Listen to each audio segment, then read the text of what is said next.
本日はご来場くださいまして誠にありがとうございます。開演に先立ちまして皆様にお願いがございます。場内での写真撮影は固くお断りいたします。携帯電話などの機器は音や光が出ないよう設定をお願いいたします。なお、本編終了後アフターイベントがございます。そちらもぜひお楽しみください。お待たせいたしました。それでは開演いたします。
もう限界です。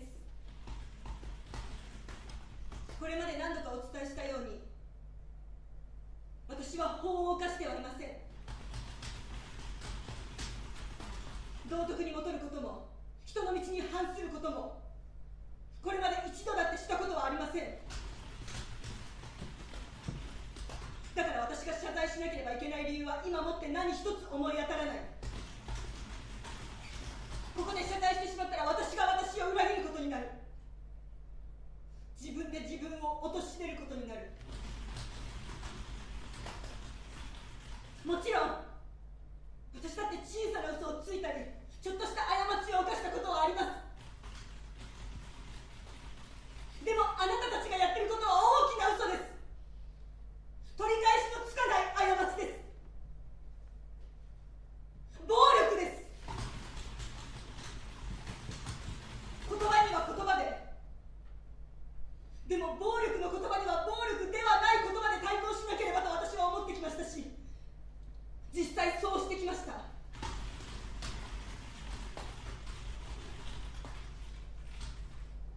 分かってます。この融通の利かない私の性格が可愛げのない物言いが火に油を注がせ続けるんですよね。それを分かっていながら何とか火の粉を振り払おうと私は懸命に努めてきたつもりです。でももう限界です。これ以上は無理。どうぞこれからも存分に言いたいことを言ってください。書いてください。気の済むまで、気が晴れるまで。私は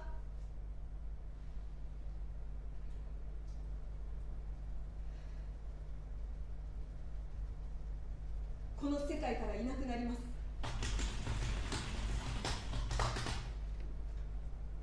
この世界から消えます。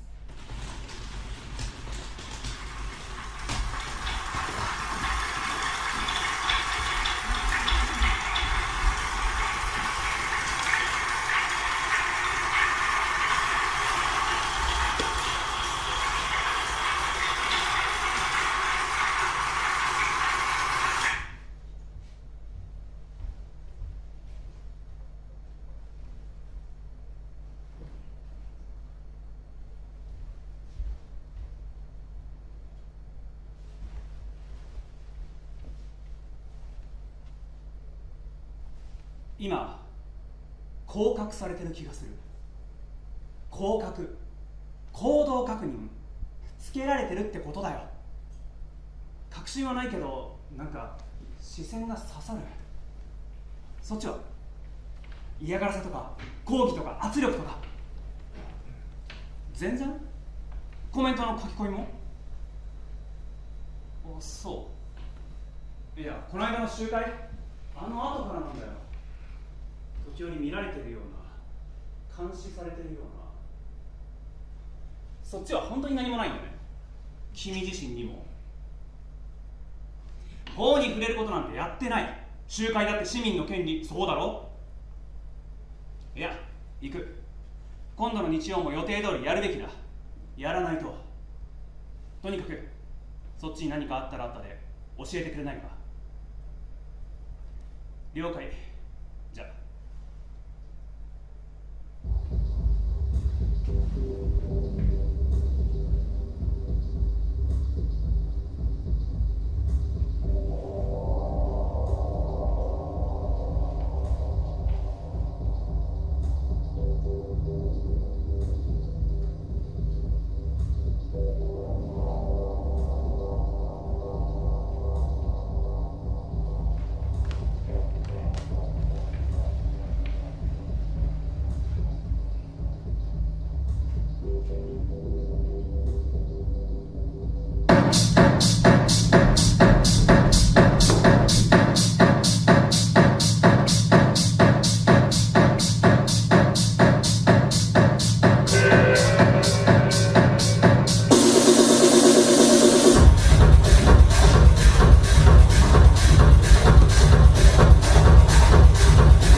どうしても外せない休養が入ったんだって。だから仕切り直しってことで再調整よろしく。ごめんね。じゃあ行ってきます。おいおいおい、ちょっと待てよ。お前の惚れた男はそんないい加減なやつなのか？いい加減じゃないよ、むしろその逆。約束を守らない男は信用できない。お父さんだって急に仕事入ることよくあるでしょ。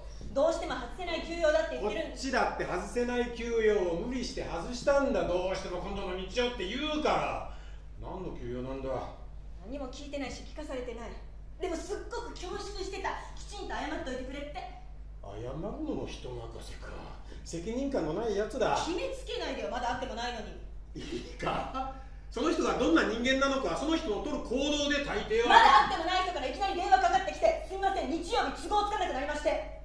それはそれでお父さん怒るでしょ。へそ曲げるでしょ。何カリカリしてるんだ？別に何も。もしかしてまた学校でなんか揉めてるのか？私の仕事の話は今してない。彼はフリーランス、私は公務員、お父さんも公務員。立場が違うの。そこ分かってあげてよ。私遅れちゃう。ユラ、何も問題ないんだよな。何が？結婚するつもりなんだろう？二人の関係もいずれキャンセルってことに。なことはない。彼の方があなたの娘にぞっこんだから。行ってきまーす。野島さん、これお手すきの時に拡散お願いします。誰の指示？阿形さんですけど。俺にこれをやれって阿形さんが言ったわけ？やれっていうか手伝ってもらってって。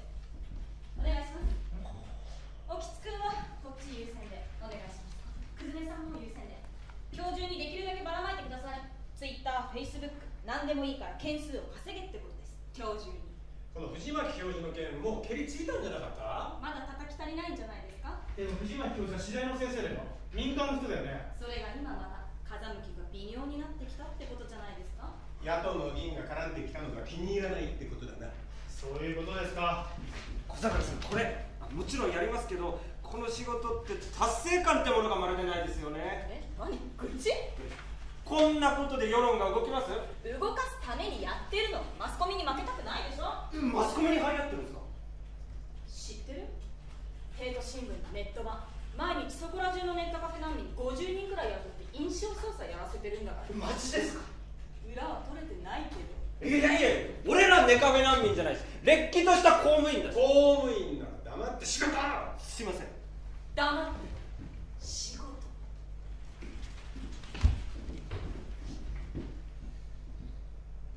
座って。みなし君準備はできてる？ OK ですよ、いつでも。じゃあ先に映像流すから見て。原発に絶対反対！絶対反対！絶対反対！更新特会！今すぐ解散！今すぐ解散！即解散！今すぐ解散！昨日国会前で行われた憲法改正の反対集会。届け出によるとデモの主催団体は清流大学のサークル人権理解を深める会。この人たち大学生なんですか？もちろんそこは引っかかる。この画面でも撮影された映像を全部見てもわかるけど、参加者の多くはとても学生には見えない。つまり横でいくつかの別の団体とつながってるかもしれない。そう、大学のサークルは隠れ蓑として使われている可能性を否定できない。そこで我々でデモの参加者の経歴を洗うことにする。参加者は何人いたんですか？まさか全員じゃないですよね。まずは今この画面に映ってる中心メンバーと思われる5人。6人いますよ。公安の方ですでに予備調査を済ませてもらってる。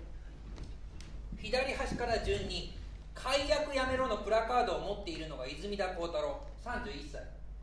その横で謎の微笑みを浮かべているのが羽坂井琴音28歳。マイクを持ってアジテーター役を担っているのが吉高隆35歳。一人飛ばしてメガホンを持って絶対反対の鉢巻きをしている菅野寺明42歳。 42？ そして右端が立脇香音37歳。以上5人です。年齢からして学生じゃないですよ。野島さんが言うように確かに別の団体単に手当たり次第にごくごく普通の一般人に動員をかけただけかもしれないよ。このど真ん中の人はただの目立ちたがり屋ですね。公安の予備調査に入ってないんで。このアジテーター役の男が人権理解を深める会のリーダー？まだ未確定ですが、おそらくは。この団体は次の日曜日、その4日後の木曜日、つまり憲法審査会が開かれる当日にも抗議デモを予定している。早々にこの5人の個人情報、特に今までの経歴、誰がどういう人脈とつながっているか、それをできるだけ詳しく探るように。了解。詳しくてどこまでですか？5人とも一般の民間人ですよね。だからうちはいつから一般人相手の更新所になったんでしょう。クズね。それはあなたの個人的見解よね。少しでもリスクがあると分かれば、こういう団体は解散！解散！解散！国民革命の即解散！失礼しました。この人たちはただの一般人であったとしても、極端な反政権団体に傾くかもしれない一般人。そのリスクがある以上、それに関する情報を集めるのが我々の仕事。これが組織の見解。過剰すぎませんか、対応が。まずやめとけ。犯罪者でもないのにここまでします？それも個人的見解だろ。ここまではする、ここからはしない。それを決めるのは阿賀田さん、この藤巻教授の情報の拡散とどっちが優先ですか？やっぱりこっちですかね？どっちも最優先。なるほど、そういう回答がありましたか。いい？できるだけ早く結果を出して。これってつまり予防線を張るってことですか？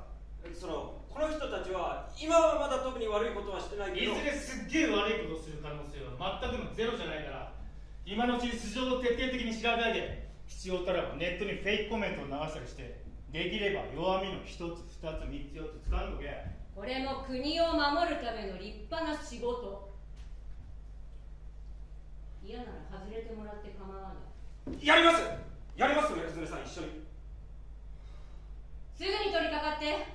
調査の割り振りは任せる。了解。公安からの予備調査の情報、顔写真はそれぞれの PC に送っておきましたね。あれ、送りますよ。お疲れ様でした。佐藤さん、今日はありがとうございました。またお願いしますね。お疲れ様でした。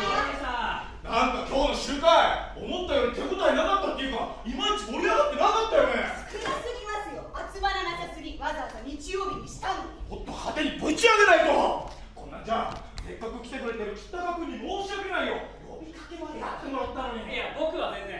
彼は言ってくれてるけど、このままじゃ僕らの本気では伝わらないよ。でも参加者は減る一方だ。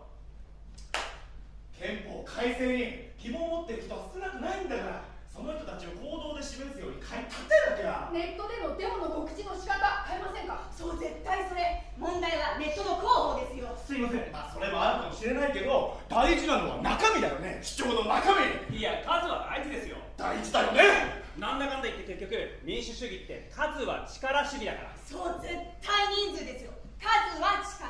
人集まらなくていいんだったらやる意味なんてあります？意味はあるだろう。変えましょう。ネットでの呼びかけ方、このままじゃダメです。すいません。ただ問題はそのネットなんだよね。ネットのせいでデモの参加者が減ってる側面がないとは言えない。どういうことですか？いや難しいことじゃないよ。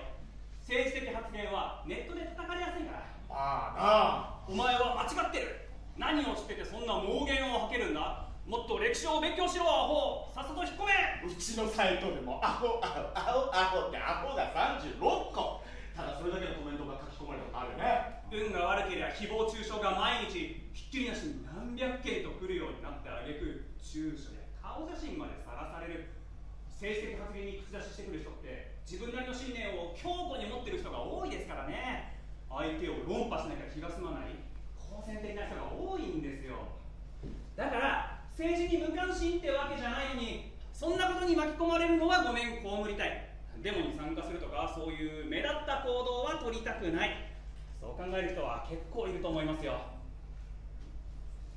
でも率先してやってる皆さんはそんなこと織り込み済みですよね。そりゃそうだよ。それぐらいの覚悟を持ってやってるよね。いやいや、それは絶対に困る。なしでしょ。彼女さん、そこまでの覚悟はあるんですか？あるよ。それあるでしょ。あるはずでしょ。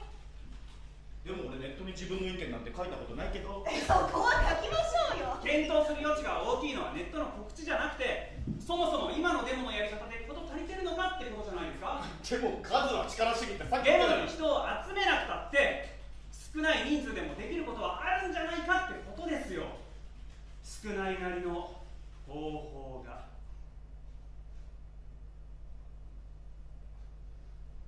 なんか怖いんですけど、言い方。例えば、どんな方法ですか？先鋭化するんですよ。先鋭化？過激になる。ネットで正義感ぶってるやつの勝手なこと書いてるだけじゃないですか。何？急にどうした？あいつらは何一つ行動を起こさないってことですよ。じゃあ俺たちも新たな行動だ。例えば地下に潜って爆弾を作る。テロ？いいんじゃないですか。嘘。本気でそんなこと考えてるの？いえいえ、冗談です。怖っ！日頃口数少ないから余計に怖っ！泉田君、何が本音で何が冗談なのか全然わかんない。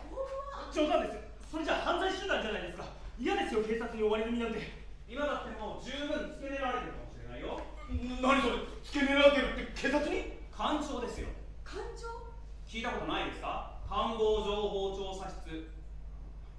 今の政権を脅かす者は団体であれ個人であれ、公安警察と一緒になって徹底的に調べ上げブラックリストに載せる。憲法改正に反対を煽る団体なんて政権にとっては敵と言っても過言じゃないですからね。だけどデモも集会も市民の権利だよね。違法行為じゃないよ。もちろんそうです。だから大っぴらには取り締まれない。なので誰が敵なのか水面下で探るんですよ。で政権側があいつらやりすぎだと思ったら応急を据えるという都市伝説があるそうです。都市伝説？そういう噂を一度聞いただけなんで本当かどうかは全然わかりません。なんだよ、脅かすなよ。ただでさえモチベーション下がってきてるのに。金高さんも本音と冗談の違いがわかんない。菅野寺先輩の言う通り、デモも集会も市民の権利です。でもその都市伝説全くの冗談でもなかったりして。いやもういいよその話は。なんかこうもっと建設的なモチベーションが上がるような話をさしている。すいません、私今日も時間が。そうなの？トイックス、ごめんなさい、私も。何？今日もう解散？すいません、金高さん、せっかく来てもらったのに。いいよいいよ、気にしないで、また来るから。お先に失礼します。お疲れ様でした。お疲れ様でした。飯でも食いに行きますか。泉田君も時間あるよね。まあじゃあ先行くで、いつもの中華屋。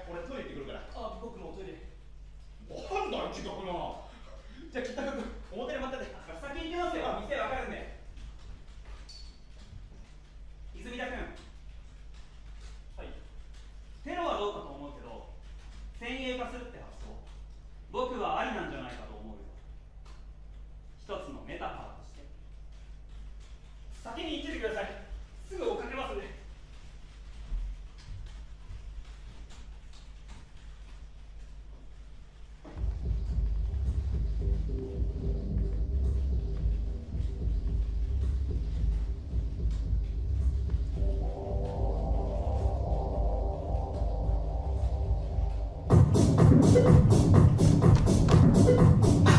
確かにこの会の代表は大学院に在籍する羽坂井琴音ですが、形式的なものですね。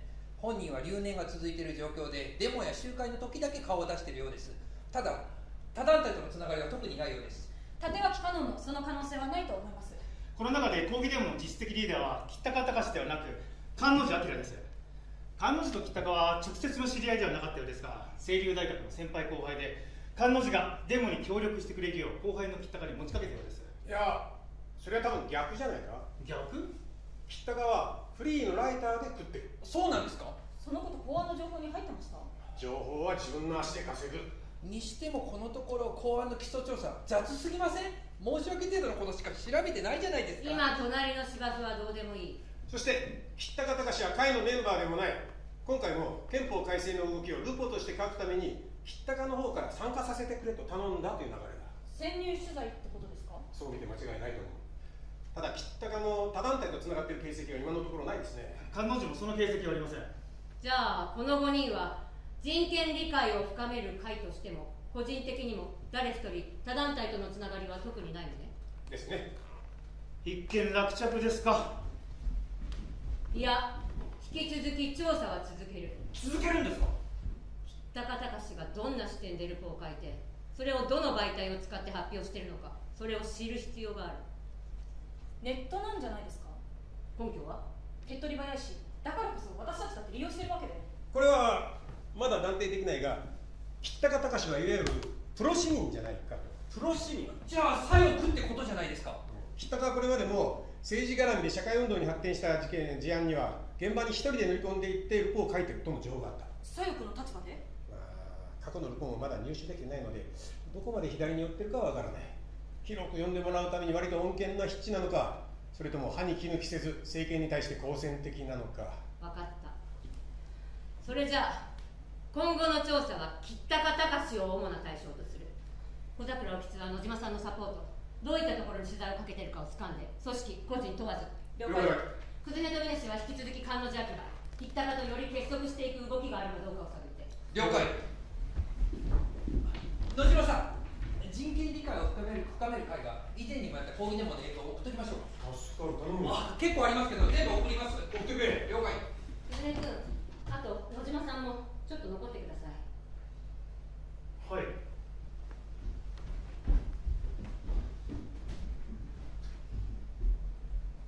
何か？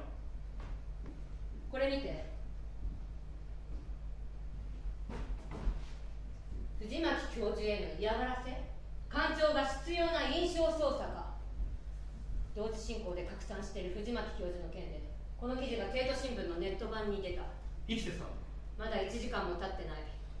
早急に善後策を取る必要がある。拡散は一旦中止ですか。漏れるはずのないものが漏れてる。これがどういうことかわかるよね。もしかして内通者がいるってことですか？上はそれを疑っている。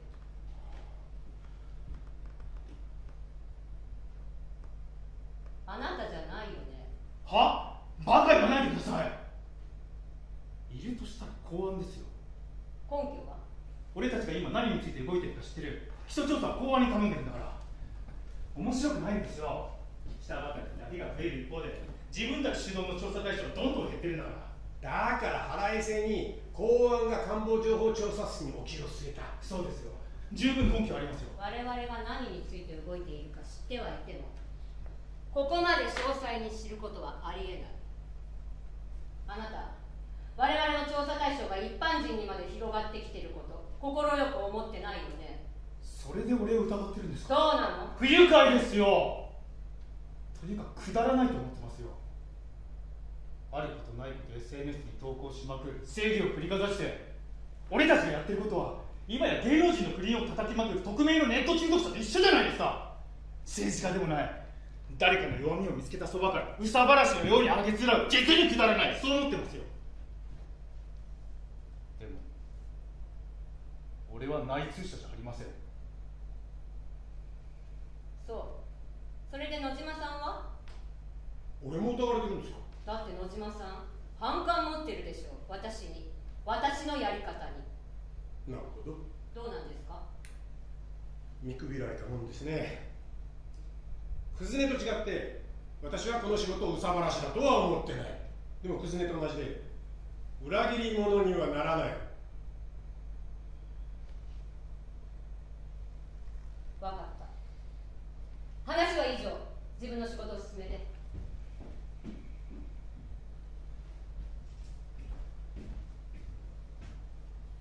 野島さん、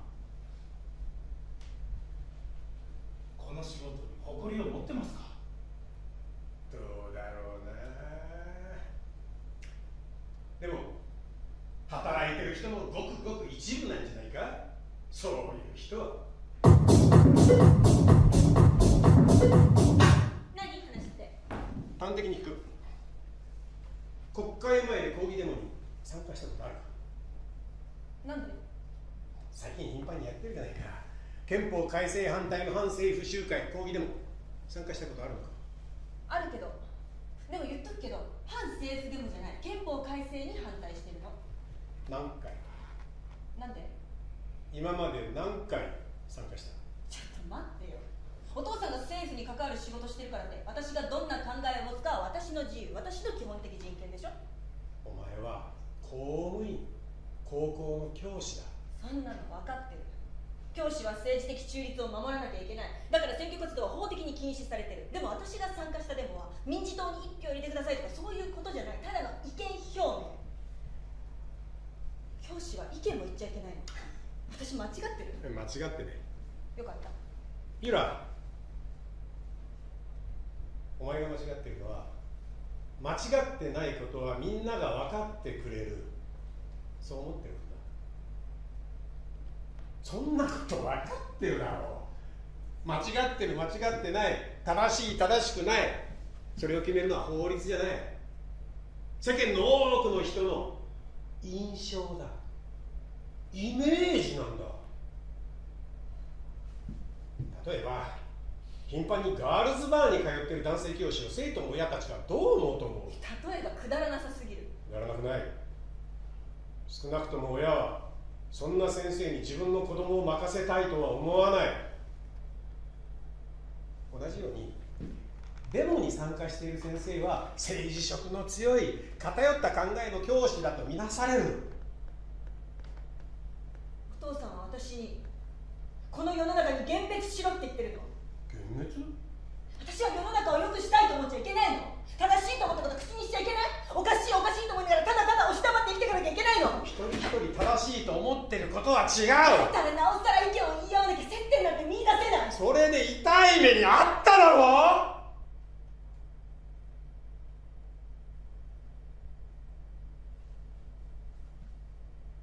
正論で押し通そうとして痛い目にあったじゃないか。それで学校に世間に幻滅した。そうじゃないのか。意地を張るなよ。もう少し柔軟になってもいいんじゃないか。もういい、分かった。もういいってなんだよ。だから分かったって。意地を張るな、そういうことよね。それだけじゃなくて、本当にもういい、分かったから。心配してるんだ。責めてるわけじゃない。分かってる。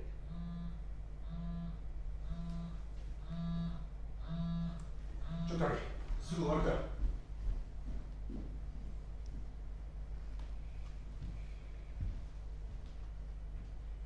海藤先生、少し落ち着いたっていうんで連れてきました。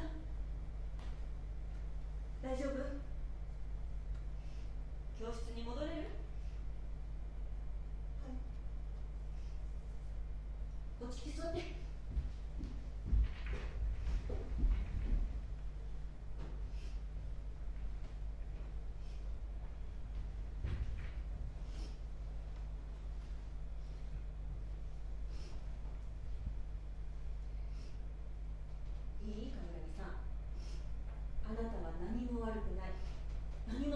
ない。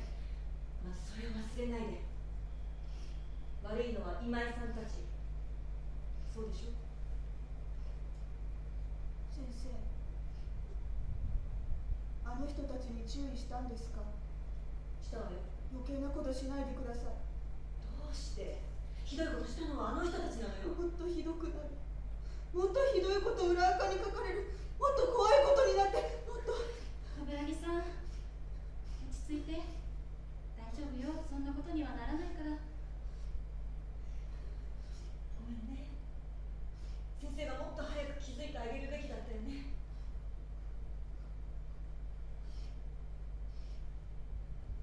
教室戻れる？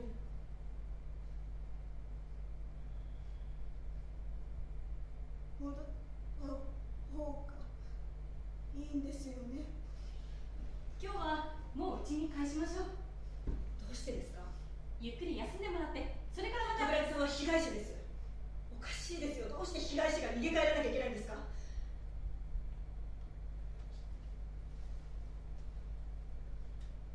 冠城さん、今日はもう早退する？その方がいい？もちろん無理にとは言わない。だけど冠城さんが大丈夫なんだったら戻った方がいいと先生は思う。おかしいと思わない？ひどいことした子たちは普段通り教室にいて、された方が教室に入れなくなってる。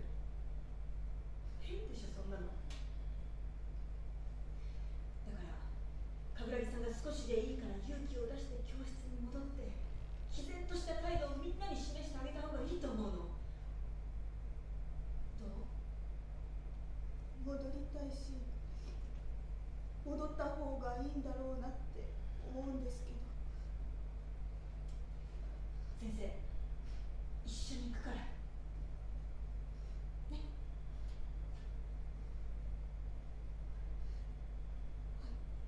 双葉先生、教室に連れて行きますので。冠城さん、苦しくなったらすぐまた保健室に来ていいんだからね。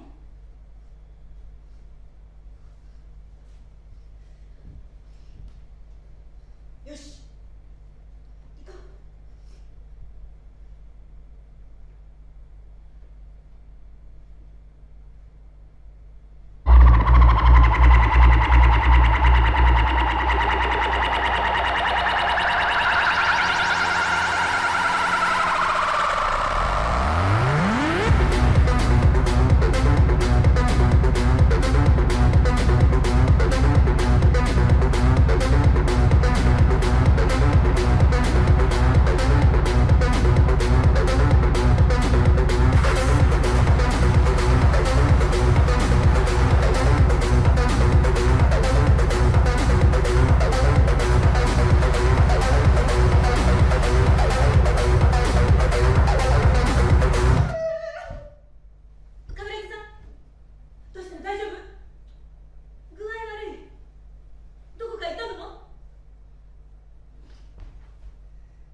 自分が今どこにいるのかもわからなくなってきて、ただただ線だけがくっきりと見えて、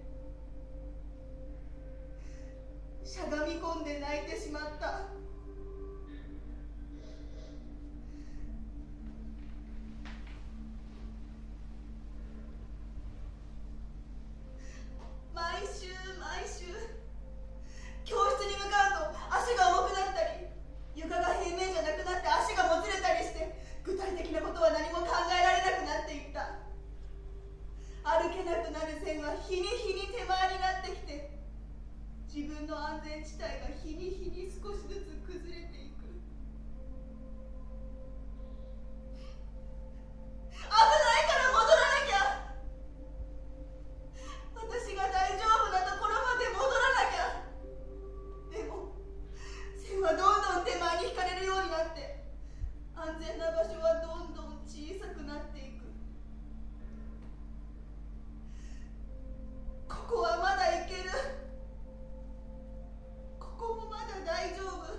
もしゃがみ込んでしまった後、海藤先生の声は聞こえるんだけど何と言われたかは覚えてない。自分が何かを喋ってるのも分かるんだけど、何を喋ってるかは分からなかった。そして目に見えるのは濃霧のように覆い尽くしていく赤黒い世界、その手前の真っ白な線。冠城さん、どうしてる？大丈夫？具合悪い。どこが痛い？どうしたんですか？冠城さん、聞こえる？どうしたの？行きたくなかったんですよ、教室に。そんなこともわからなかったんですか？それを先生が。そんなことより冠城さんを。冠城さん、一旦保健室に戻りましょう。ゆっくりでいいから立てる？佐藤先生、お水持ってきてもらっていいですか？はい。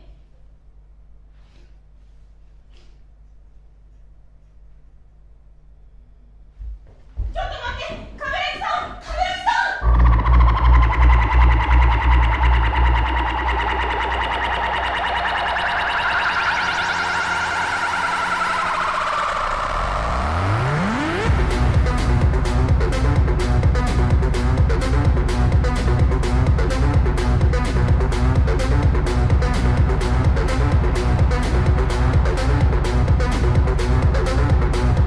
教頭先生、冠城さん転校するって本当なんですか？残念です。非常に残念です。風見先生が説得してくれたんですが、どうしてもって親御さんの意思が固くてですね。冠城さんは本人も転校したいと言ったんですか？そりゃそうですよ。生徒だけじゃない PTA まで巻き込んで、あれだけ SNS で騒がれてしまったら居づらくなるに決まってるでしょ。強制的に教室に戻らされたらしいよ。最低最悪。生徒の気持ちに寄り添えない教師はさっさとやめろ。その先生、自分の立場を守りたかっただけだろ。生徒の方はどんどん立場がなくなる。先生うざすぎ、生徒が哀れ。海藤先生、あなたが強い信念を持っている人だってことは知ってる。でもね、あなたの強い信念が他人にとってはむしろ脅威に感じることもある。脅威？生きていく上ですぐに白黒はっきりつけられないことはいくらでもあるでしょ。しばらくは様子見というか状況を見守った方がいいこともあるの。あなたにはわからないかもしれないけど、請求に白だ黒だと決めつけられることに恐れを抱く人はいくらでもいるのよ。なぜ恐れるんです？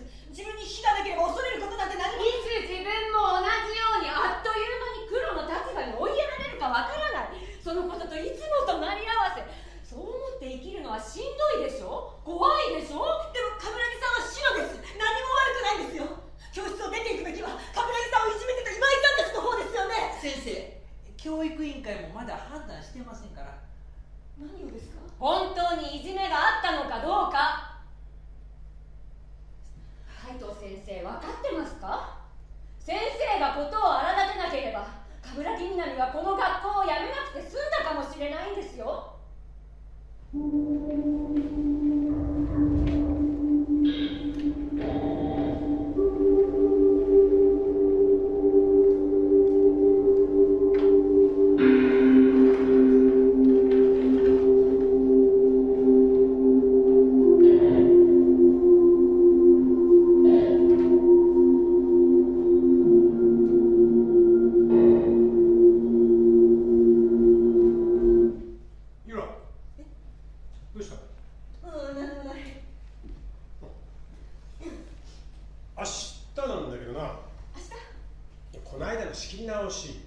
大丈夫なんだよな。大丈夫。万難を排していくって言ってたから。待ち合わせは駅前のロータリーの角のところでいいか、書店の前に。なんでお店じゃダメなの？いきなり店で対面したらいきなり本題に入るようなもんじゃないか。それより一旦駅前で会ってお店までのらりくらり雑談をしたりしなかったり、そんな時間があれば心にゆとりができるだろう。あらら、お父さんでも緊張するの？そうじゃない。緊張はしないさ。いや、そうじゃないけど。分かったわよ。いいよ、駅前のロータリーで。彼遅れないよ。遅れない。ドタキャンは再びもないよな。この間のドタキャンじゃない、ちゃんと事前に断ったでしょ。そうだな。俺だってユラとこういうこと話したいんだよ。教師の立場とか中立性とかそういうことじゃなくて。すごいな。そのことは分かったってさっき言ったでしょ。よし、じゃあ明日はそういうことで。そういうことで。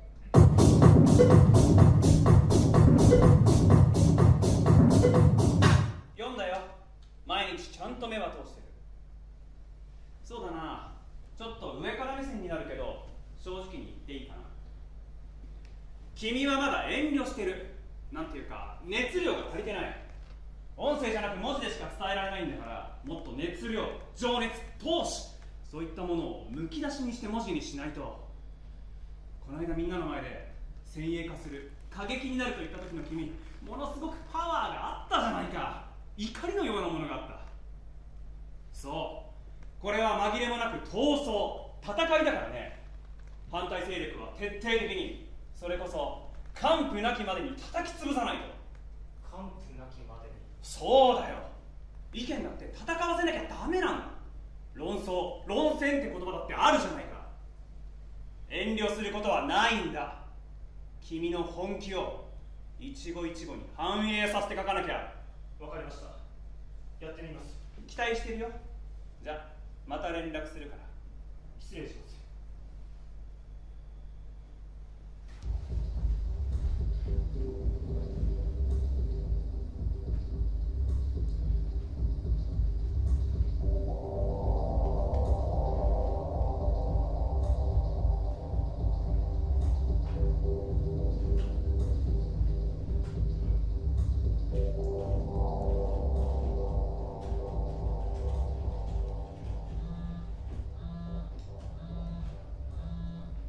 どうした？おきつです。野島さん今どこにいるんですか？聞き込みを続けてる。どこでですか？そっちの要件を言え、短に。ですね、もし野島さんが近くにいるなら。ちょっと待て。後でこっちから聞き直す。人の話は最後まで聞け。お、今日もいたいた。熱心だね。すいません、暇なんで。いや、頭が下がる。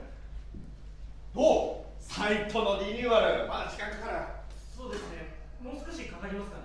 君一人に丸投げしといて言うのもなんだけど、次の集会でも呼びかけ、一日も早く載せたいんだよね。やっぱそれなりに人を集めないと格好つかないしさ。すいません、急ぎますね。今どれくらいできてんの？ダメです。それはダメ。なんで？ある程度形にしたものを見てもらいたいんで。いいよ別に。僕が嫌なんです。ほら、映画とかで 1,2 分切り取っただけの予告編なんて見せられても感想なんて言えないじゃないですか。俺言うよ。僕が嫌なんです。それってほんの一面だけ見て、お前ってこういうやつだよなって決めつけられるのと同じじゃないですか。そんなこと思わないよ。ずっとそう思われてきたんです。僕はこれまでマジで。あいつって無口だよな。僕だって喋ります。あいつ何考えてんだか分かんないとこあるよな。僕だって考えてます。言葉にするのが下手くそかもしれないけど、僕は無口じゃないし考えてないわけでもないです。なんでそんな話になったんだかよく分からんけど、泉田君のことそんな風に思ったこと俺はないから。すいません、リニューアル急ぎます。いや、全然いい。君のペースで続けてくれればそれで全然いいから。おきつくん、戻ってたんだ。お疲れ様です。野島さんどこに行ってるか知りません。なんで？一緒に動いてるんじゃなかった？それがいつも途中から俺は俺で調べたいことがあるからってほったらかしにされるんですよ。それは親心。さっさと独り立ちしろってこと。でも放置ですよ、放置。さっきも電話したらこっちからかけ直すって言ったのにまた放置。なんかもう疲れ果てました。愚痴の前に今日の成果報告とかないの？ないです。じゃあもう一度聞き込み。最近ほんと疲れやすいんですよ。ここのとこ人を疑ってバットの仕事じゃないですか。人間不信になりません。信頼できる人間は一人か二人いれば十分。小桜さん屈折してる。人は誰もが屈折してる。屈折を抱えてる。だからこそネット世界じゃ誰かしらターゲットが見つかれば誹謗中傷が吹き荒れる。なるほど。一つの要因ではあるんじゃない？さて、やるか。いやごめん泉田君さ、改憲推進派の議員のツイッター今もチェックしてんの？たまにいいですけど。この頃書き込みすがお前の敵。頼むから消えてくれ。バッシングなし。ああ、見ました。相当やられてますよね。これ書いてるの君？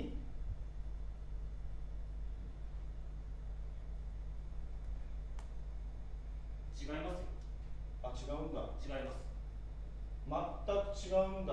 全く違います。まあそれならそれでいいんだけど、こんなこと書いても無駄なんだよね。無駄？議員一人一人を攻撃したって世間は同調しないから。とんちんかんなやつがいるなってそう思われるだけでさ、議員一人一人じゃなくて世間一般を相手にしないと。それこそ国民全員が会見は良くないと思うように仕向けないと。どうやるんですか？どうやるんだろうね。は？それが分かるなら苦労しないよ。吉高君に言われてあれこれ考えてるけどさ、やっぱでもしかないよな。報告書を書いてるんですか？そうだけど。ということは何か成果あったんですか？君とは違うから。へえ。吉高隆は吉高隆じゃなかった。どういうことですか？考えてみればライターだったらペンネームって可能性全然あるよね。でも吉高隆は学生の頃から日常でもそう名乗ってて、プロフィールにプライベートな情報は一切公表していない。さらっと調べただけじゃ分かりようがなかったのよ。なんで小桜さんがそれ分かったんですか？それはなんで隠すんですか？俺らチームじゃないですか。人間不信なんでしょ。帝都新聞ですか？あ、言ってたじゃないですか。帝都新聞はネカフェ難民雇って情報操作してるって。ネカフェ難民はデマでしょうけど情報操作はしてるんですよね。その道のプロを雇って。妄想は情報じゃないから。もう見てますよね。帝都新聞のネット版、官庁が印象操作してるんじゃないかっていう記事。小桜さん、実は帝都新聞に信頼できる人間がいるんじゃないですか？それね。その妄想の結論は？だからそういうことですよ。小桜さんは帝都新聞とつながってる。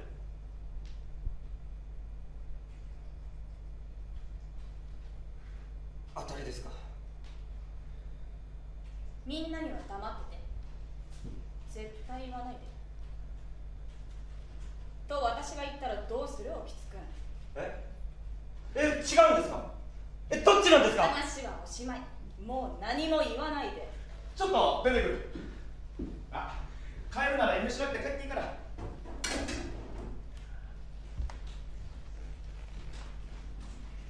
結局彼女らは何もしないんですか？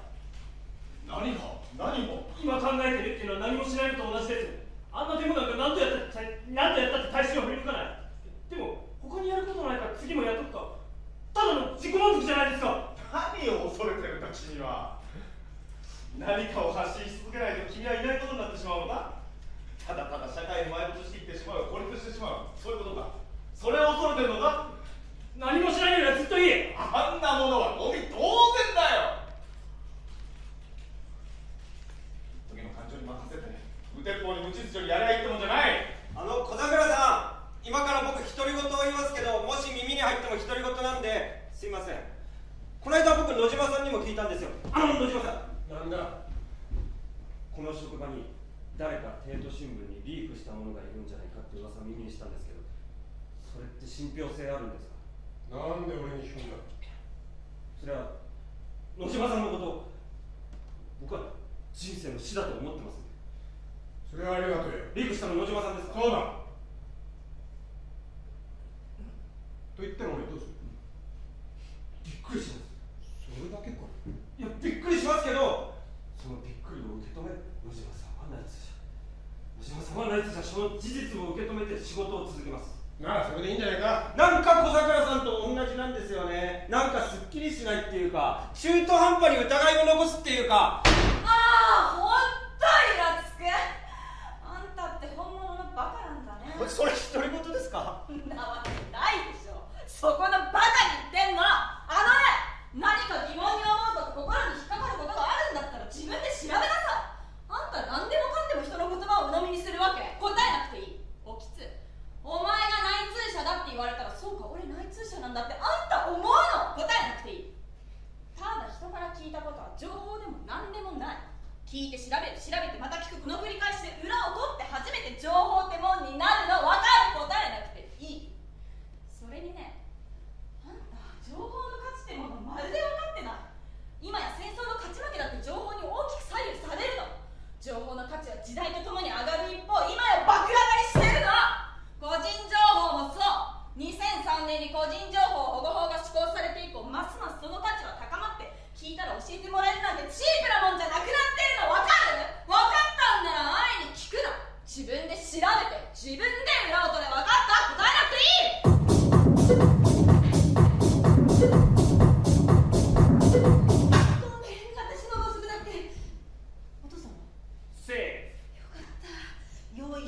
っていうか、あの人とんでもなく早く来たりするからきっちりしてるんだよ、そこらへん。だったら早いとこ確認しときたいんだけど、今日は俺挨拶するだけでいいんだよね。面通しってちょいちょい、それを言うならお目通り。面通しって容疑者に対して使う言葉だよ。そうなんだ、さすが物書き、物知り。なんかバカにしてる？違う、柄にもなく緊張してるの、こういうの初めてだから。お父さんがどんな反応するのかさっぱり見当つかないし。政府のなんだ、内閣府だったっけ？官房情報調査室。それ、まさにエリートだよな。お父さん、俺のことどの程度知ってるの？何も知らない。なんで？だって聞かれないから。お父さん、私のことに興味ないっていうか、いや、そうじゃないな。私がやろうとすることに基本口出ししないから。自主性を重んじる。そういうことじゃなくて、負い目みたいなのがあるんじゃない？負い目？うちの両親、私が小学校入る前に離婚しちゃって、私はお母さんの方に行って、それからは母一人子一人で暮らしてたんだけど、高一の時にお母さん交通事故で死んじゃって、そこから今度は父一人子一人の生活だから、私の人格形成が最も盛んな頃にお父さんと一緒にいなかったから、多分そういう負い目。初めて聞いた。初めて言った。ついでに言うとね、私は海藤由良でしょ。でもお父さんは野島拓人。私一旦お母さんのせいになってそのままにしてるから、今は親子で名字が違うの。お父さん名字違うの？野島さん？そういうこと覚えたの？もっと早く覚えさせてよ、そんな大事なことを。他に俺が知っとかなきゃまずいこともうない？そんなもんじゃない。お互い仕事の話なんかもする？基本的にはしないな。お互い忙しいから、自分のことで。でもね、結婚しようと思ってる人がいるって言ったら、そこから急に変わった。ちょっとお父さんっぽいこと言うようになった。だからそういうことも言っといてよ、お父さん情報前もって。だから前もって言ったじゃん。だってもう来るじゃん。菅野寺先輩、多分次のデモの子だ。手短にね、お父さんもう来るかも。君は次のデモ参加できるの？そのつもりだけど、まだ見て、学校の予定次第。都合がつけばまた誰か連れてこれる。それもまだわからない。北川です。海藤先生、あなたも教師なら立場ってものを考えてくれないと。今日だけで何本苦情の電話があったと思ってるんですか？3本ですよね。昨日が1本、すべて PTA の役員のそう方。ですよ。皆さん心配なさってるんです、あなたのことを。ひいてはこの学校の評判を。私はただデモに参加しただけです。だからどうしてそんなことしなくちゃいけないの？あなた次のデモにも参加しようと思ってるんですよね。私その PTA の方々に電話します。私の考えを説明します。二度とこんなことがないように注意しておいてください。すでにそう仰せつかってるんです。教頭先生も学年主任の私も。私は間違ったことはしてません。間違ってる間違ってない、そんな話はしてない。そんなことじゃないの。あなたの行動を疑問視する PTA の方々がいる以上、少しは自重なさってもいいんじゃないですか。それが大人の分別というものでしょ。分別？デモに参加するしないは分別で決められるような。デモに参加したのは軽はずみな行動でした。今度は二度と参加しません。佐藤先生はそうおっしゃいましたよ。ねえ、佐藤先生。ごめんなさい、海藤先生。私、あの時、風邪ひいてたんだと思うんです。風邪？みんなで一緒に声を上げれば気持ちが高揚するし、熱に浮かされてたんです、私。でもこれ以上風邪を持ち出して学校に迷惑をかけるわけにはいかないじゃないですか。本気で言ってるんですか？佐藤先生も憲法改悪に反対だから参加したんですよね。自分の意思で。そうです。そして自分の意思で二度と参加しないと決めたんです。ということは、私は今後も参加する。それも自分の意思で決められるってことですよね。違います。教師なら学校のことを第一に考えるべきだ、そう思ったんですよ、佐藤先生は。子供たちが安心して過ごせる、親御さんたちが安心して任せられる、そういう学校でなければいけないと。それは学校にとって何より大事なことだと海藤先生だってわかるでしょ。 PTA の方々が不安に思う気持ちはわかります。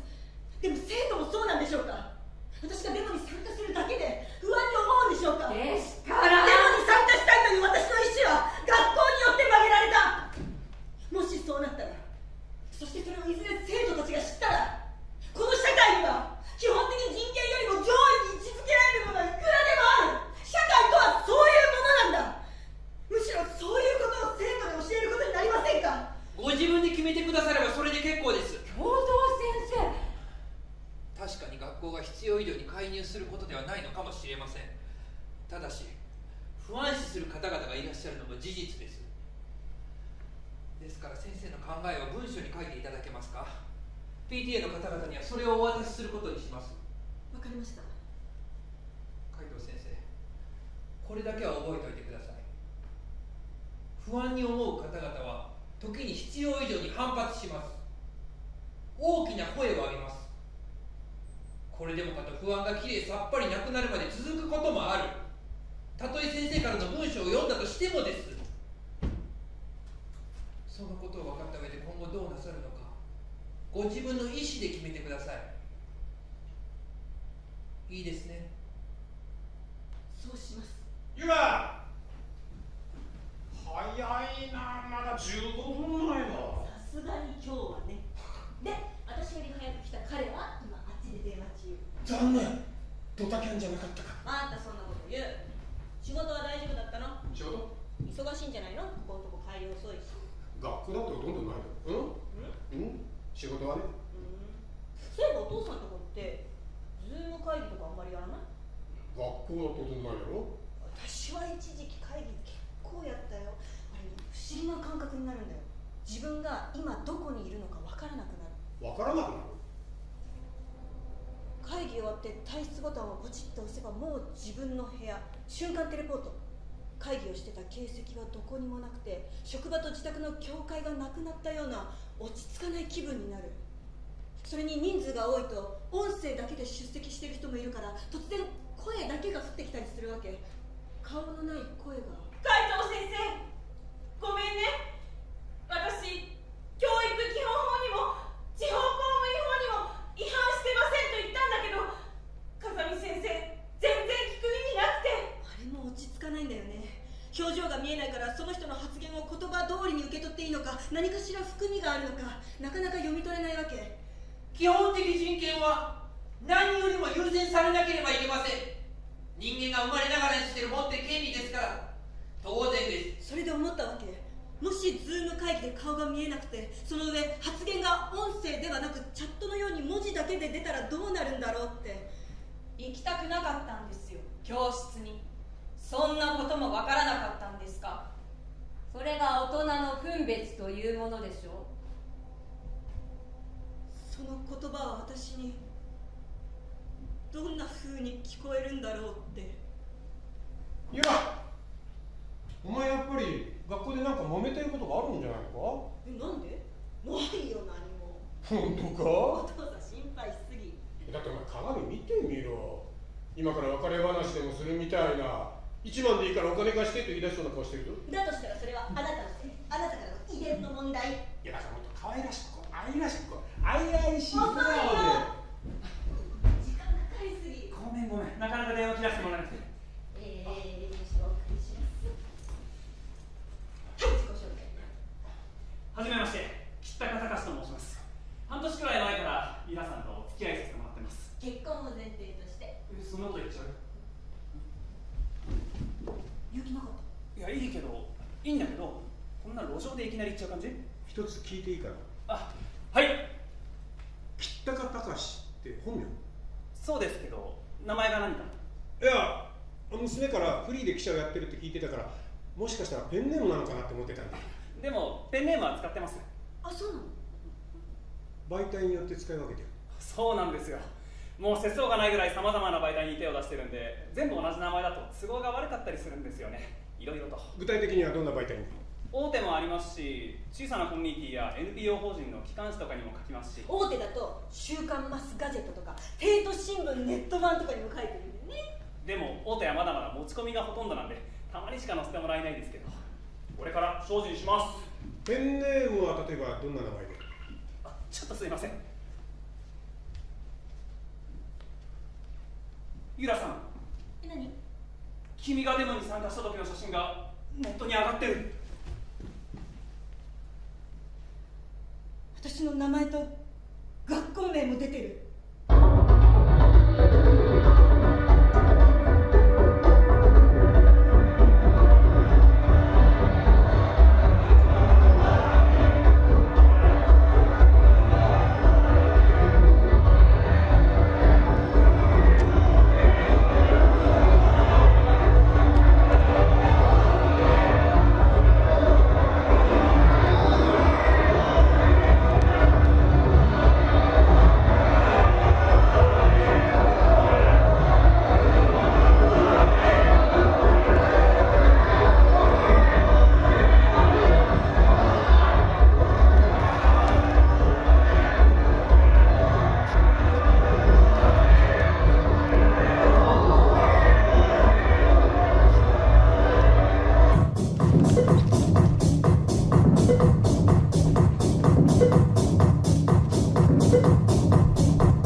ツイッターで国会の実況中継をする議員 S に物申す。過去にはこんなことも言っていた大森議員 M、国会答弁での詭弁を暴く。継ぎはぎ答弁のオンパレードはこの議員だ。こうした暴露もどきの投稿が改憲推進派の国会議員をターゲットに手当たり次第ばらまかれている。随分強気だな。これ裏は取ってるんですかね。こたつ記事ならぬこたつツイートと類でしょうね。それこそネット記事の継ぎはぎツイートは結構あります。信憑性はともかく、その上で各議員に改悪というべき憲法改正の必要性について個人的見解を直ちに示せと注文までつけている。これが全部人権理解を深める会の仕業なんですか？十中八九は。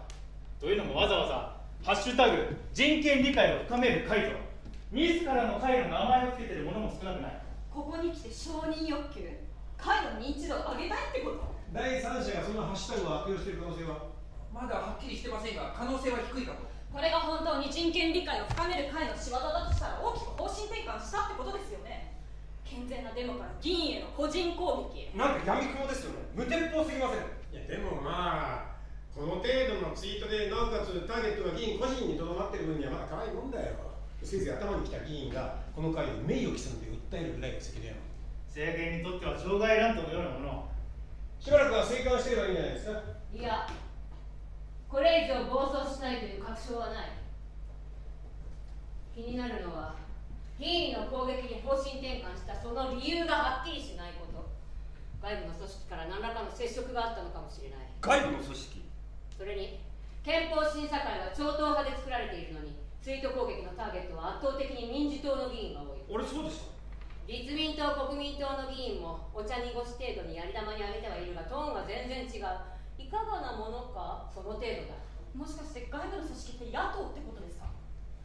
野党からの接触があったとすれば、いずれ攻撃の矛先は直接現政権に向きかねない。ちょっと待ってください。この会があれですか、今後野党にとってのザッピングザップになるかもしれないってことですか？極端に言えば飛躍しすぎですよ。分かってると思うが、政権の安定を図る。そのためにはどんな些細なリスクも調査し見極める。官房情報調査室はそのためにある。そのことを決して忘れないように。にしても風呂敷広げすぎじゃないですかね。そうですよ。今の野党に政権を脅かす力なんかないですよ。政権与党一人勝ち状態なのに、一体何をそんなに怯えてるんですか？一寸先は闇。それが政治の世界。昔からそう言いますもんね。戦争にしたって突然始まる。世の中が一夜にしてひっくり返ることは歴史上何度もあったし、これからも大いにあり得る。安定した政権を維持するには一体誰が敵になりそうなのか、今叩くべき敵は誰なのか。政権中枢にいる人たちは常にそれを考えてる。それだけを考えてると言っても過言ではないくらいに。いやいやいや、だとしても野党にとってのザッピングザップなんてないですよ。よくまあそんなこと思いつくな。まだ現れてもいない幽霊を怖がってるようなもんじゃないですか。今更聞くのが怖くて聞き流してたんですけど、ザッピングザップってあれですか？政権与党のよいしょ集団？そうです。そのツイッターアカウント名がザッピングザップです。与党の政策にはひたすら賛同、その一方で野党批判、政権に否定的な記事を書く大学教授やマスコミにも批判ツイートを繰り返す。そのよいしょ集団に民自党から多額の資金が流れてた。週刊誌はそうすっぱ抜いたこともあり。じゃあ自分たち与党のよいしょと野党の批判を与党自らやってたってことですか？霧の中だよ。今でも霧の中。去年攻撃された野党議員が訴訟を起こしてそれっきり鳴りを潜めたままになってる。まあクズネの言う通り現実的には考えにくい。野島さん、ひったかたかしについてのリスクは調査済みですか？その後報告がないようですが。うさんくさい点はただ見られますがまだ調査中です。小桜から報告があった名前がペンネームなのではないかという点は？いくつものペンネームを発表媒体によって使い分けているようです。実際大手では吉高隆と記載されてました。それがペンネームの一つなのか本名なのかはまだ確証を得てません。私もそれ引き続き当たります。では一通り考えを聞かせてもらったが、人権理解を深める会と野党、特に立民党、国民党との関わりは我々で調査する。するんですか？今回は一般人ではなく対象に政党も含まれる。官庁本来の仕事と言えるんだからモチベーションは上がるんじゃない？でも我々が素性を暴こうとしているのは結局一般人ですよね。野島さんと福津は立民党、クズネコ桜は国民党を当たるように、皆さん両方のサポートに当たって。了解。もう一つ、全員に見てもらいたい写真がある。皆さん出して。写します。真ん中の女性を挟んで右にいるのが吉高隆、左は野島さんですよね。皆さんに確認してもらったところ、真ん中の女性は人権理解を深める会が主催した抗議デモに少なくとも2回参加している。で、この仲睦まじい写真はどういうことでしょう。だから意味ないって。そんなこといくらやってもどう考えたってデメリットしかないよ。分かってる？おいおい、情けなくないのか。それじゃ炎上に待ってましたと群がってくるネット中毒のお祭り野郎と変わんないよ。しかも君たちが悪いのは無駄に騒ぐだけのお祭りと正義感を振りかざす身勝手な制裁、どうやってるんだよ。ある報告書によると、ネットで誹謗中傷のバッシングをする人たちに最も多い人物像は平均年収500万から600万。おおむね高学歴、社会的地位も高い。つまりごくごく普通の人なんですよ。だったら君らは違うだろう。年収低い、一流大学卒でもない、社会的地位は最下層。ミーティングは次のデモの作戦を話し合わなきゃ。ツイッターよりミーティング、ほい。そうだろ、分かってる？この日初めて吉高隆に会った。それまで彼の行動を把握するために何度か曜日を変えて広角はやってたんだが、面と向かって会ったのはこの日が初めてだ。どうして会うことにしたんですか？この男と会おうと思って会ったんじゃない。たまたまやってきたのが吉高隆だった。どういうことですか？真ん中の女性は俺の娘だ。結婚したいと思ってる人がいるから会ってほしいと言われて待ち合わせ場所に行ったらこの男がやってきた。娘さんの恋人が吉高隆。恋人の名前を聞いてなかったんですか？フリーレクチャーをやって聞いてたのはそれだけだ。だから目の前に吉高隆が現れた時は何の冗談だと思った。野島さんが降格してたことは気づかれてないのね。それは大丈夫ですよ。まあこの日も急な仕事が入ったふりをして一緒に食事をする予定だったんだが早々に切り上げた。この写真3人で何を見てるんですか？娘がデモに参加した時の写真がネットに上げられたんだ。実名と娘が勤めている学校名も一緒にさらされた。じゃあ娘さん今学校で大変なことになってるんじゃ。それはまだ何も聞いてない。実は娘がデモに参加していることを全く知らなかった。今回の調査のことで皆氏から送ってもらったデモの動画を見て初めて娘がいると気づいたんだ。わかりました。ただ面が荒れてしまった以上、野島さんは吉高隆の降格から外れてください。了解。ただ吉高隆の調査は独自で続けます。それは外れなくていいですか？いよいよ野島さんは更新所と同業者ってことですか？笑えない。これまで通り小桜との連携は取ってください。よろしく。では全員仕事にかかって。了解。それいつまで続ける？作戦会議はどうする？そんな注射ツイートどんなに送ったって間違いなくスルーだよ。誰もまともに取り合わない。言いたいことなんて聞いてくれないって。デモの声だって誰もまともに聞いてくれなかったじゃないですか。いつもスルーされてたじゃないですか。そうですよ。だけどこの方法なら相手がどう出るかはわからないとしても少なくともダイレクトにこっちの主張は届けられます。ダイレクトに届けたいなら勉強会しましょうとかシンポジウムやりませんかとかいくらでも健全な方法あるでしょう。私たちがそういう提案をしたとして取り合ってくれると思います？私たちは年収低い、一流大学卒でもない最下層の人間なんですよ。悪かった。さっきの言葉取り消す。ごめん、申し訳ない。こといいですよ、事実そうなんだから。でも私たちはこの方法を続けます。どんな結果になるかわからないけど頑張って続けます。俺はそんなの認めないよ。絶対認めない。だったら菅野寺さんがこの会を大会すればいいんじゃないですか。そう思いません？異議なし。異議なし。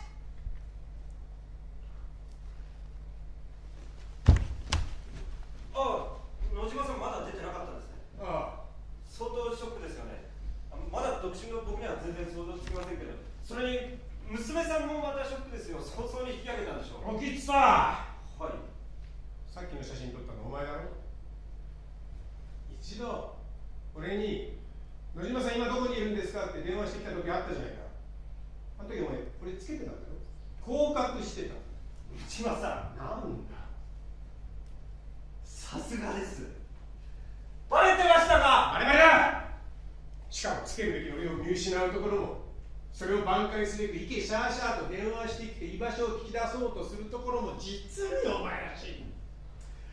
だからお前さ、一個でいいからこれ得意っていうの早く作れ。頼りなくてすいません。で今度はもっとうまく俺をつけろ。勉強します。まあでもあの写真撮られた日は気づいてなかったわ。あ、野島さんの降格もうしませんよ。なんで？尾形さんの命令じゃないの？でしたけど、ほんの今野島さんの降格は終了って言われましたから、もうお役御免です。引き継ぎを公安にでも頼んだかな。野島さんの降格まだ続くんですか？そりゃそうだ。お前が撮った写真のおかげで俺はますます危うい立場に置かれてしまったからな。すいません。行くぞ。はい。おかしいよね。おかしいよね。なんで俺が大会？どう考えても間違ったところに火の粉が降りかかってるよね。いやうるさいんですよ。さっきから必死でコメントまとめてるのに頭の中こっちが勝っちゃうじゃないですか。ここに居座るなら彼女さんも自分のことしか考えてない議員たちに言いたいことつぶやいてくださいよ、声高に。俺はやらない、やるわけがない。だったら邪魔です。大会です。お疲れ様でした。目を覚ませよ。だから逆だって。僕たちが目を覚まさせるんです、あいつらの。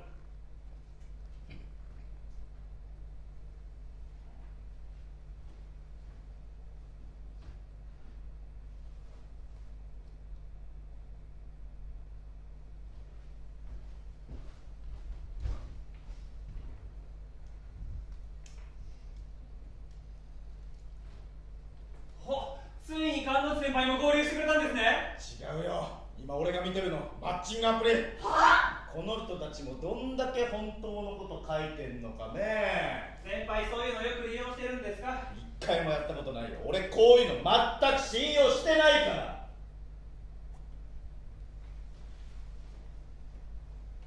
北川君、君なんだよね、泉田君をそそのかしたの。違いますよ。泉田君にそんな頭はない。バカにしないでください。君たちは一体何がしたいんだ。泉田君、変わり映えしない抗議デモを続けたってそれはただの自己満足だ。君そう言ったよね。じゃあ君たちがやってることは何だ。それこそただの憂さ話だ。根拠のない悪口を投稿しまくってさぞかしいい気分なんだろ。満たされるよな。満足だよな。自己満足だよな。いいじゃないですか。それで大きな進歩ですよ。進歩？インターネットが普及したことで個人個人が誰にも遠慮せず意見できる世の中になったんです。確かに遠慮してないよな。人の心を思う存分踏みにじってるんだから。個人として意見できるってことは個人として問題意識を持ったってことです。素晴らしいじゃないですか。じゃあネットがなくても意見できるのか。ネットの中と同じように君たちは現実社会でも意見できるのか。できますよ。当たり前じゃないですか。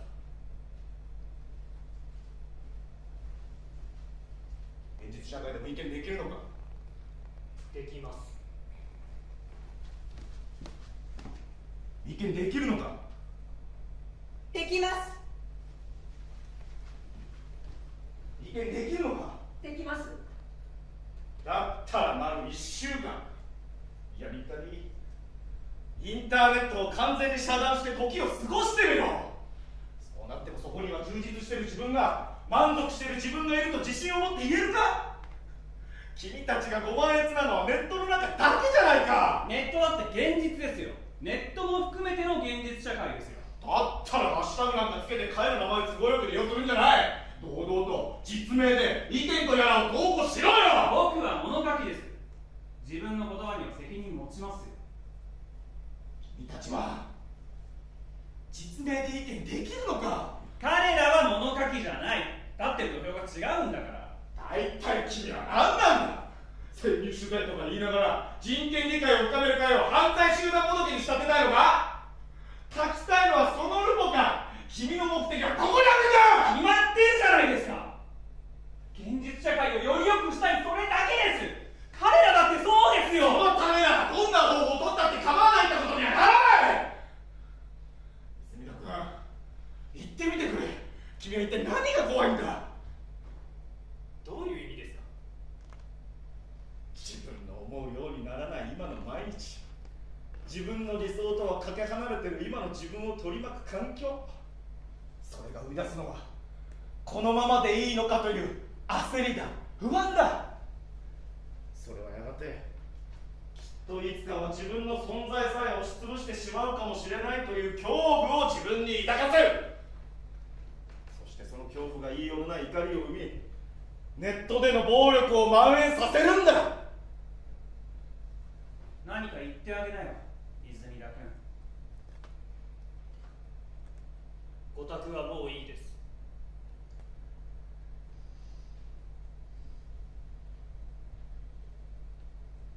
分かった。君たちとはこれでさよならだ。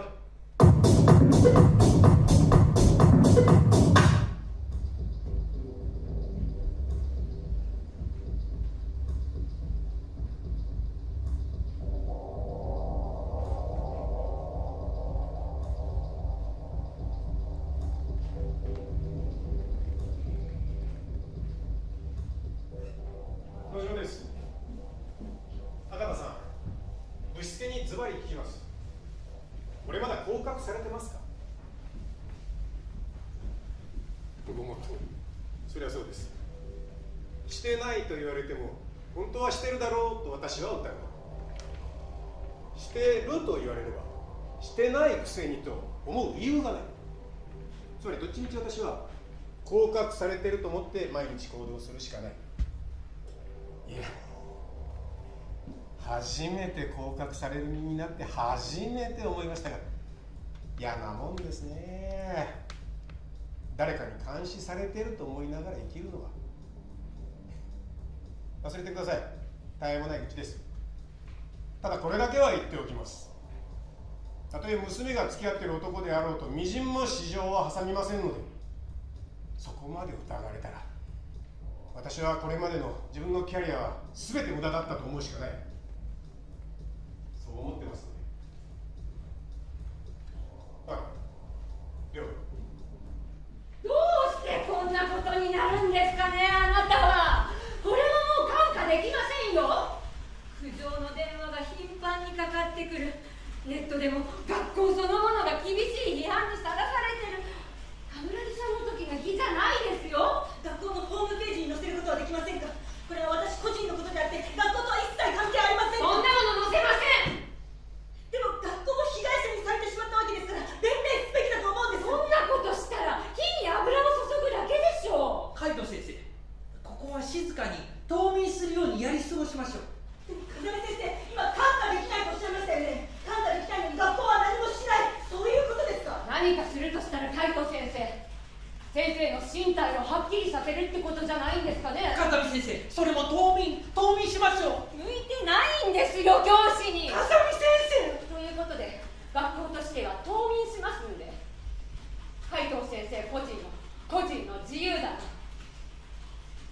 基本的人権だ、法に触れてないだろ、そういう弁明とか言い訳とか一切発信しないでしばらく冬眠してください。私は泣き寝入りしたくありません。このままでは理不尽すぎます。いいですよ、休職でも退職でもする気があるんですから。冬眠？黙って何もせずただただ時間をやり過ごせ。なんだよそれ。君は言われなき中傷を受けてるんだ。言いがかりをつけてくる連中にはきっちり反論するべきだ。二度とデモには参加しないでくれとも言われた。本当に腐ってるな、日本の教育は。基本的人権はどうなってるんだ。私がおかしいの？学校じゃ何かあったのに私は自分をごまかし続けなきゃ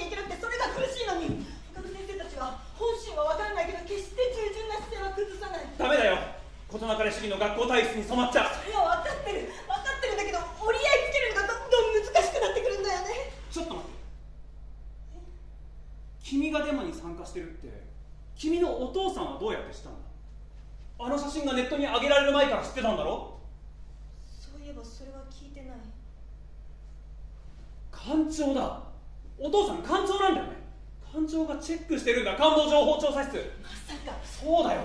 君のお父さんの部署は改憲反対を訴えている人権理解を深める会の抗議でも何らかの方法で調べてる。公安や官庁はチームで動くんだ。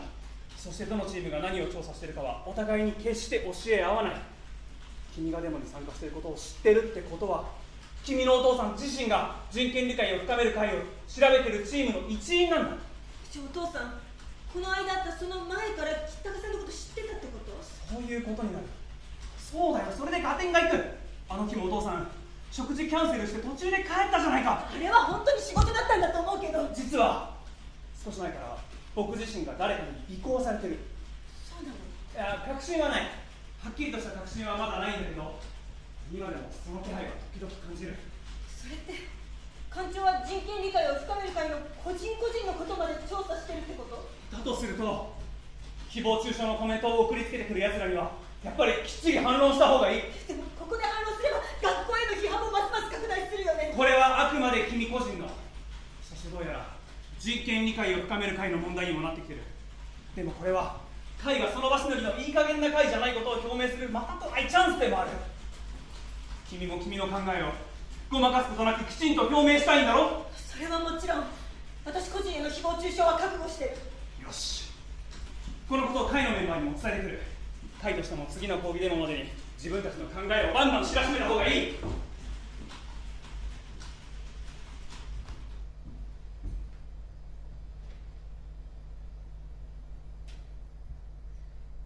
私が憲法改正反対のデモに参加したことでたくさんのご意見をいただき、驚きとともに困惑しています。本来ならその一つ一つにお答えすべきなのかもしれませんが、私が今回皆さんにお伝えしたいことはたった一つです。私にも基本的人権はあります。抗議デモという社会運動に参加する権利はあります。教師であっても地方公務員法、教育基本法に反しない限りそれは同じです。ですから私は今後も参加したいデモや集会には参加するつもりです。もちろん教職から離れるつもりもありません。私としては私の個人的なことより憲法改正について多くの人と建設的な意見交換を願っています。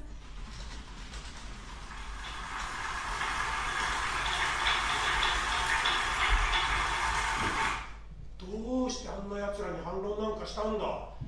待ち構えてるハイエナに餌をばらまくようなもんだぞ。びっくりした。予想はしてたけど本当にルールもマナーもないんだね。教師と社会運動の関わり方、憲法改正の是非なんて誰一人書いてこない。やめろ、やめろ、消えろ、消えろ、いなくなれ。いなくなれ。死んだら許してあげます。死んだら許してあげます。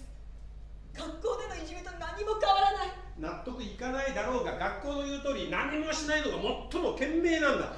お前が傷つくだけだぞ。お父さん、聞いていい？私にデモに参加したことあるかって聞いたのはどうして？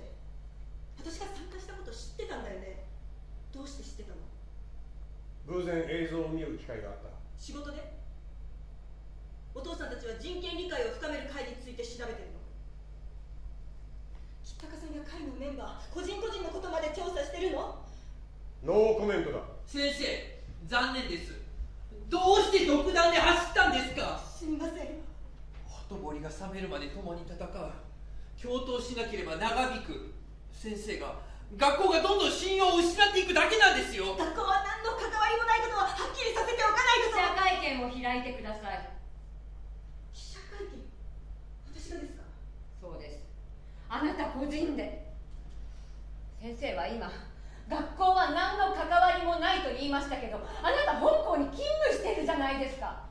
十分関わりはある。みんなそう思ってるから学校にも批判が来るんです。そんなことも分かってなかったんですか？でもここはあなたの考えに乗ります。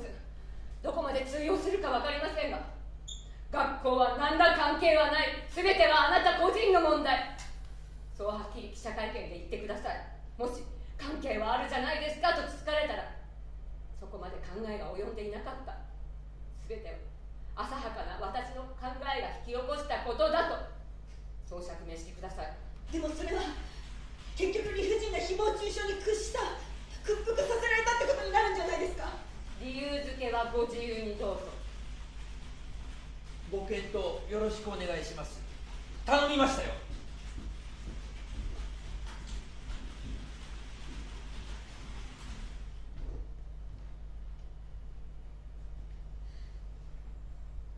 皆さん、どうか学校を批判するのはやめてください。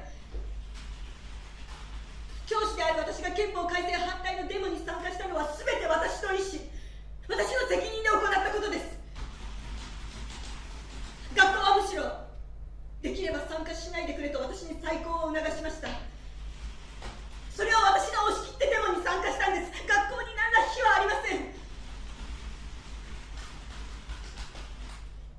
教師が社会運動に参加する、そのことには人それぞれ考えが終わりだと思います。でも今回のことは本当に学校は何ら関係ありません。どうか不毛な批判はやめてください。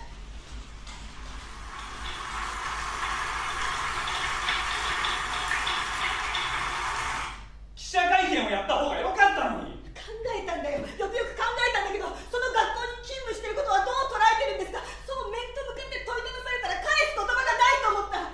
きっと私はたじろぐ。そうか、それならそれが君の戦い方だ。何も間違ってない。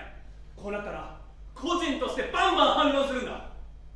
バンバン？そうだよ、攻撃の矛先が君にしか向かないくらいに。でも喧嘩を買えば買うほど私へのバッシングはますます暴走しかねない。君はまだ頑張れるだろ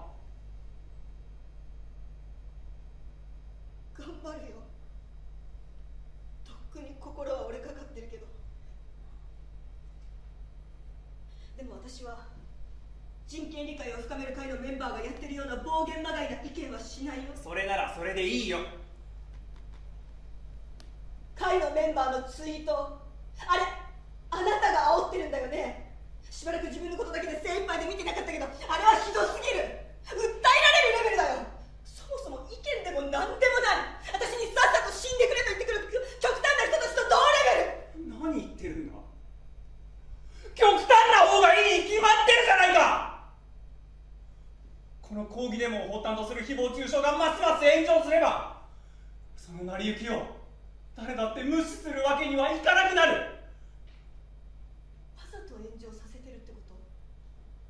ちょっと待って、一体何のために？ほとんどの人間はネットの炎上なんて自分とは無関係だと思ってる。今回の君がそうだったように、いつ自分が当事者に追いやられるかわからないのに。そういう人たちは当事者のいたたまれなさを、押し寄せてくる恐怖を分かってないんだよ。ことは大きく燃え上がった方がいい。その方が影響力も大きくなる。期待してるよ。ユラ、いつまで誹謗中傷への弁明を続けるんだ。キリがないだろう。大丈夫なのかお前は。私が弁明してるのはその必要があると思ったものだけだよ。ただの罵詈雑言にやみくもに答えてるわけじゃないし、いつまでも炎上が続け燃え盛ると思ってるわけでもない。弁明を続けろと言ったのは知ったか君なのか。そうだけど私は言われた通りにはしてない。このことでは彼と考え方が違ってる。私は私の基本的人権を守りたい。それを分かってもらいたい。ただそれだけ。でももう疲れちゃったよ、さすがに。お前はやっぱり俺に似たんだな。何よ急に。お前のお母さんは喧嘩なんて絶対にしない。絶対に人を攻撃しない。そういう人だった。そうか、残念。私もお母さんに似ればよかったな。そしたらもっと平和な人生を送れてた。もう遅い。お父さん、唐突に聞くけど、お父さんたちは私たちを、日本中の人を守るために働いてるんだよね。本当に唐突だな。もし一般人の個人を何らかの理由で調査したりすることがあったとしても、それは私たちを、日本中の人を守るためなんだよね。お父さんはそう思ってる。そうか、それならいいんだ。ユラ、俺も一つだけ確認しておきたいんだが、俺に会った時も彼、吉高隆と名乗ったじゃないか。お前は本当に知らなかったんだよな。あれは本名じゃないって。本名じゃない？安西達成、それが彼の本名だ。確かなの？知らなかったんならそれでいい。その方がいい。悪かったな、変なわだかまりを残すようなこと聞いて。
昨日までの報告をと言いたいところだが、もう読んでるわね。帝都新聞ネット版のとんでも記事、謎のベールを剥ぐ。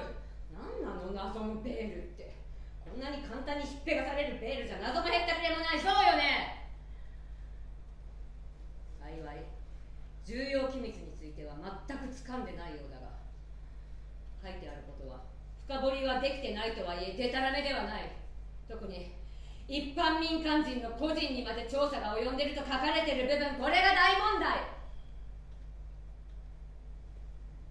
まあいいわ、座って。この件は後でまた話すとして、昨日までの報告を。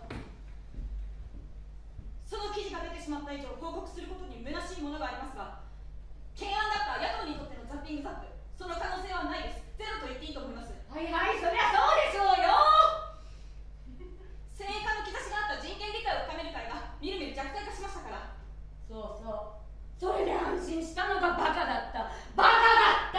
今は民主党議員への誹謗中傷ツイートも思い出したようにつぶやいている程度です。次、実質的リーダーだった菅野寺明が会を離れた時点で会の勢いは急速に落下、人権理解を深める会にいらなくなりました。そう、それでもう蹴りがついたと思ったんだよ我々は。バカだから。菅野寺に取って代われるかと思われた吉高隆も今では会に顔を出してません。顔を出せなくなった理由はもうみんな分かってるかと思いますが。分かってるよ、十分分かってしまったよ。分かるのも話にならないくらい遅いけど、次。野党立民党の側でもザッピングザップに関わるような動きは今のところ全く見られません。何？なんかいるのかなと思って。続けて。もっとも人権理解を深める会とは別の団体を相手に動く可能性は今後もゼロではないので、立民党の外部組織との関係は今後も定期的に探ります。国民党についても全く同じです。分かった。他には野島さん、何か言いたいことはありますか？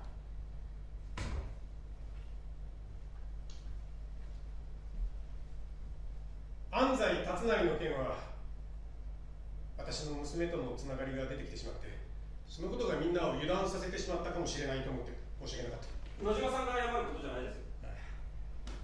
たとえ自分の娘が付き合っている男であってもみじんも私情は挟まない。永田さんにはそう啖呵を切ってたんだが、私自身どこかで娘のことが心配で仕事に集中できてなかったのかもしれない。情けない話だが。私はそういう父親の方が好きですけど。そんなに甘くないんだよこの仕事は。任務によってはある日突然もう二度と家族と会えなくなる。そんな日が来ることも覚悟しておかなければならない。甘かったんだ私が。野島さんは本当に以前から安西と接触があったわけじゃないんですよね。今回の記事についても全くの無関係。それは誓って全くない。一時期私は野島さんと安西達成の関係を正直疑っていたが、それは完全に的外れだった。でも誰かと繋がってますよね。一人でここまで調べられますかね。内部の誰かと繋がっている可能性は否定できないが、それは今から調査に入る。でも藤巻教授の情報がリークされた件、その内通者は分かった。誰だったんですか？教えてください。私だ。本当なんですか？なんでまた？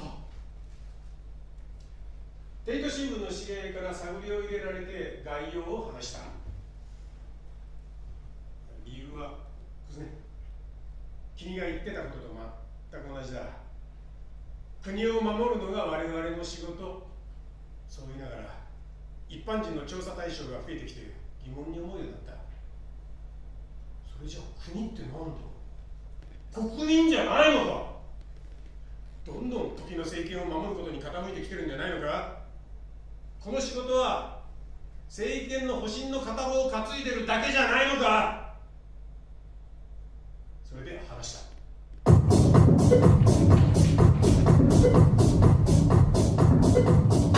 んだよ、新連載。ありがとう。あのルポが目的だったとはね。否定はしない。父が官庁にいること最初から知ってたんだよね。安西達成さん。否定はしない。あなたが今の社会に対して矛盾を感じていること、どうしようもない怒りを抱えていること、そしてそれを何とかしなければと自分を駆り立てていること、今思えばそこに惹かれたのかもしれない。たまたまいろんなことが同じ頃に重なったんだ。そのためだけに君に近づいたわけじゃない。初めて本名で書いたのはどういう心境の変化？もう恐れるものはなくなった。仮面は取ろう。そういうこと？それとも抱えている恐怖とその元となっている怒りに本気で立ち向かおう。その証？今でも怖い。恐れてるよ。何か大きな流れが、自分をたやすく飲み込んでしまう大きな流れが、自分の知らない目に見えないところで作られていく。誰もほとんどの人が気づかないところで。でも君は違った。その大きな流れに気づいて、それと戦ってた。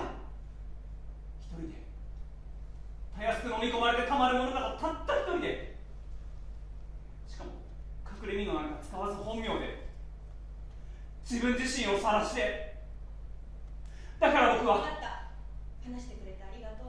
これで終わりなのか。新連載のルポ、とてもいい仕事だと思う。だから私は私で戦う。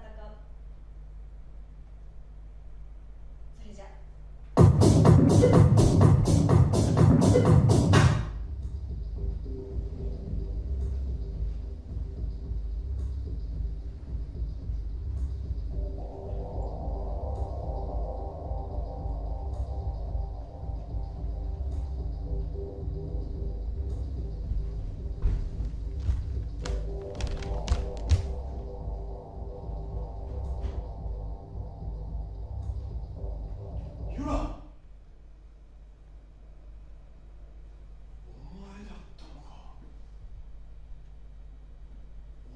ずっと俺をつけてたのか。私刑事にはなれないか。お父さんのような仕事に転職しようかなって考えてたのに、ほんのちょっとだけど。なんで？毎日じゃないよ。私だってそんなに暇じゃないし、学校だってあるし、たまに休みの日とか夕方からとか。なんでつけてた？疑ってたんだよ、お父さんのこと。私たちを、日本中の人を守るために働いてるって言ってたけど、それは本当なのか。直接お父さんに聞く前から疑ってた。だから日頃どんな仕事してるのかなって。っていうか、分かんなくなっちゃったんだよ、私。どうしたらいいのか、何を大事にすればいいのか。私ほんと頭固い。ほんとバカだよね。本当に融通が利かない。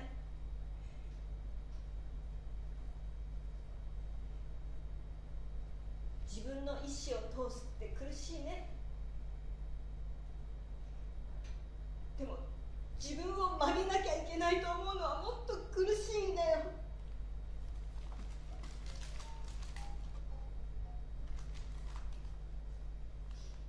安西達成、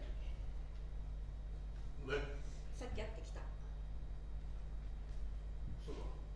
新連載のルポも読んだ。だからお父さんたちの仕事もそれで少しはわかるんじゃないかと思う。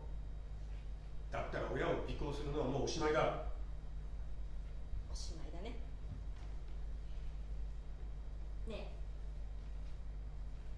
どうやったら30年以上もの長い間戦い続けられるの？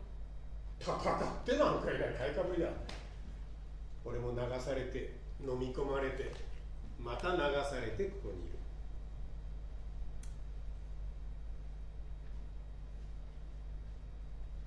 不思議だよな。だって多分心から熱狂した日々はきっとある。お前が初めて教師として教壇に立ってからの日々、仲間たちと無我夢中で一つのことを追いかけてた日々、それこそ誹謗中傷のツイートに明け暮れて5万円だった連中にも熱が冷める時がきっと来る。